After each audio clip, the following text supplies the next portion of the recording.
ازيكم حبايبي؟ عاملين ايه؟ يا رب تكونوا بخير. يلا بينا النهارده بقى هنعمل طاجن العكاوي في الفرن بطريقة اشهر المطاعم. بجد طاجن روعة، ريحته حرفيا هتجيب من اخر الشارع، بتكات بسيطة كده بس مهمة جدا، هتفرق معاكي في الطعم وفي الريحة.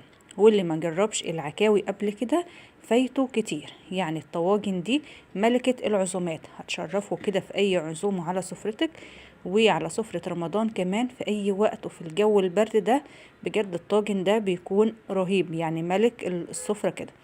يلا بقى حطوا اللايك للفيديو الحلو ده وتعالوا نشوف هنعمل العكاوي القمر دي ازاي. ده شكل العكاوي كده، لو محدش يعرفها او محدش جابها قبل كده، بتكون حلقات كده عبارة عن لحمة في عظم بقراقيش. والعكاوي اللي هي الديل بتاع الذبيحة بتكون بالشكل ده، والجزار كمان بيقطعها لك قطع كده زي ما انتوا شايفينها كده. غسلتها كويس قوي وصفيتها وزي الفل كده. هنا في قطع كده فيها حتت دهنة كده زيادة، انا باخدها عشان عايزاها في الوصفة بتاعتنا، مش بشفيها يعني، بس انا عايزة قطعتين 3 كده من الدهنة. فباخدهم كده من القطع اللي هي فيها دهنة زيادة. بس كده دول اللي انا محتاجاهم كده في الاكلة بتاعتنا. بعد كده بجيب حلة كده على النار بسخنها، بحط فيها معلقة كده من السمنة، بسيب السمنة كمان تسخن. بحط فيها ورقتين 3 من ورق اللوري وفصين 3 من الحبهان مع السمنة السخنة كده. وبعد كده بنزل بقطع العكاوي بتاعتنا او باللحمة في الحلة وهي سخنة، عشان عايزة اديها صدمة وتاخد تشويحة كده وتغير لونها. بنزل بالكمية بتاعتي كلها كده مرة واحدة، وهقلبها بقى من وقت للتاني كده لغاية ما الاقيها كلها اتشمعت معايا واخدت اللون الذهبي الفاتح كده. عايزة اديها صدمة كده وفي نفس الوقت تاخد اللون كده معايا. اثناء ما هي بتتشوح كده بديها رشة كده من الفلفل الاسود، مش كتيرة، رشة كده بتديها ريحة حلوة قوي وهي بتتشوح كده معايا. ما بتاخدش 5 دقايق كده بتكون مع بحالها اتشمعت كده معايا واخدت اللون كده، غيرت لونها. في الوقت ده بكون غالية مية، وهنزل بالمية المغلية على اللحمة كده على طول. اوعي ابدا تزودي مية باردة، تكوني بتسلقي لحمة او عكاوي او اي طيور، ما تزوديش المية باردة، لازم تكون مغلية. هغطيها كده، يعني هغطي اللحمة بالمية بتاعتنا المغلية. هحط الغطا واربه كده بس دقيقة واحدة كده بس لغاية ما تتجمع معايا الريمة، وبعد كده ابدأ اشيلها اتخلص منها. هنا الريمة دي لازم اشيلها كده واتخلص منها، اوعي تسيبيها عشان دي هتغير ريحة وطعم الشوربة بتاعتنا. فلازم كده اشيلها كلها عشان تكون الشوربة معايا رايقة ولونها حلو وطعمها كمان حلو.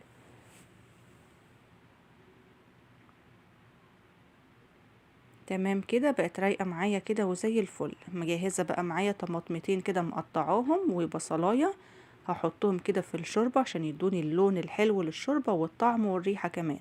وحطينا احنا ورق اللوري والحبهان، وهغطي عليها بقى ورشة كده من الفلفل الاسود، وهغطي عليها بقى تتسلق معايا يعني 3/4 سوا.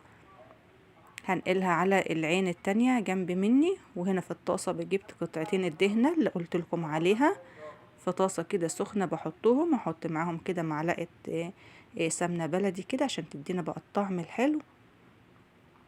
هشوح كده الدهنة دقيقتين 3، يعني تسيح كده معايا شوية. الدهنة دي بقى اللي بتدينا كمان طعم وريحة كده للطاجن. فصين 3 من الحبهان وورقتين 3 من ورق اللوري، لو عندك حبهان وورق اللوري مطحون هتحطيهم في نص الخلطة كده مع البصل لما يتشوح. بعد كده مقطعه بصلتين كبار او 3، يعني طاجن العكاوي بيحب البصل كتير. مقطعاهم شرايح كده، وهقلبه كده تقلبتين 3 يدبل كده معايا البصلة. هديله رشة من الملح عشان يدبل كده معايا على طول. بعد كده هحط كده نص معلقة من الثوم المفروم، هشوحه برضو شوية كده تطلع معايا ريحة الثوم الجميلة. كله تشويح كده ورا بعضه. بعد كده معايا فلفل رومي، قرن فلفل رومي متقطعين صغير، لو بتحبوا سبايسي ممكن قرن فلفل حامي تحطوه معاها، وفلفل الوان فريش لو موجود. لو مش موجود فلفل الوان فريش او في الفريزر لو مفرزينه زي كده، انا عندي في الفريزر بطلعه وبحطه هو متلج كده زي ما هو، وهو هيفك يعني ما تسيبوش يفك بره بعدين تحطيه، لا تحطيه زي ما هو متلج. وهقلب برضو كده معاه 5 دقايق كده كله مع بعضه تشويح كده. هحط بقى رشة حلوة كده من جوز الطيب عشان تفحفح بقى معانا ريحة الطاجن كده، رشة فلفل اسود، وهنحط ملح. يعني هنا هنملح بقى الخلطة بتاعتنا ونظبطها كده. حابة تضيفي بهارات لحمة او مفيش مشكلة، بس يعني الافضل ما تزوديش بهارات كتير عشان ما تغطيش على طعم اللحمة. قلبي كله كده مع بعض، وبعد كده اكون مجهزة مج كده عصير طماطم فريش مش صلصة يعني. وما تكتريش هنا طماطم، يعني مج كده من بتاع الشوربة. هسيبها تغلي الطماطم لمدة 5 دقايق كده تتسبك كده معايا شوية، وبعدين هضيف لها كده مغرفتين او 3 من شوربة العكاوي اللي جنب مني من الشوربة. وكده بقت الخلطة معايا جاهزة كده وزي الفل. هتاخد غلوة كده بالشوربة وخلاص. عايزة اوريكم بقى هنا شكل الشوربة بتاعتنا الفظيعة. شوية شوربة يا جماعة جبارة، شوربة عكاوي رهيبة. شايفين الشكل بقى عامل ازاي ورايقة واللون الجميل. هنا بقى بحط الملح، ما كنتش حطيت ملح في الاول عشان ما تغيبش معايا في التسوية. هي هنا وصلت معايا 3/4 تسوية. حطيت بقى كده الملح. عايزة اوريكم بصوا شكلها وشكل الشوربة ولا الريحة قلب الدنيا بجد. هنا بقى بجيب الطاجن، وتركاية كده مهمة، حطوا الطاجن وهو فاضي كده في الفرن يسخن الاول، وبعدين عشان لما تيجوا تحطوا فيه الخضار وتدخلوه الفرن يغلي معاكم على طول. حطيت فيه هنا شوية من الخلطة اللي احنا عاملينها، وبعدين هرص العكاوي. ملحوظة برضو لو حابين تحطوا بقى خضار في الطاجن، لو هتحطوا ترنشات بطاطس يبقى هتحطوها هنا قبل العكاوي في المرحلة دي، تحطوا شوية من الخلطة وبعدين ترنشات البطاطس وعليها العكاوي وباقي الخلطة. لو حابين تضيفوا بسلة يبقى هتشوحوا البسلة في الخلطة اللي احنا عملناها في الطاسة دي الأول معاها، عشان البسلة بتاخد وقت شوية في التسوية أكتر من البطاطس. أنا هنا عاملاه كده بطريقة المطاعم بالخلطة البصل والطماطم دي بس، يعني بحيث ان هو يكون طاجن العكاوي مختلف شوية عن طاجن اللحمة بالخضار.